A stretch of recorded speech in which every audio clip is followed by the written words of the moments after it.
வாங்க சுக்குமல்லி காப்பி எப்படி செய்யலான்னு பார்க்கலாம். ரொம்ப டேஸ்டாக இருக்கும். முதல்ல ஒரு கப்பு தனியா,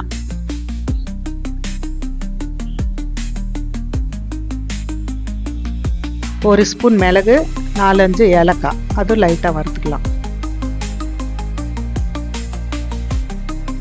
அடுத்தது அதே கப்பில் 3/4 கப்பு சுக்கு 1-2 இடிச்சிட்டு வறுத்துக்கலாம். நல்லா ஆற வச்சிடலாம். இப்போ ஆறிடுச்சு. சுக்கு ஃபஸ்ட்டு போட்டுக்கலாம்.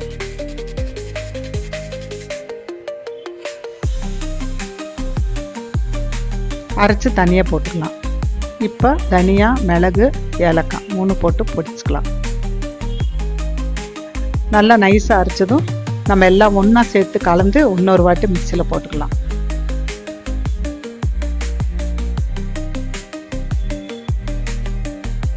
அவ்வளோதாங்க, சுக்குமல்லி 4 பொருள் வச்சு ரெடி ஆயிடுச்சு. இது ஒரு சில்வர் பாக்ஸில் போட்டுக்கலாம், இல்லைன்னா கண்ணாடி பாட்டில் கூட போட்டு வச்சுக்கலாம்.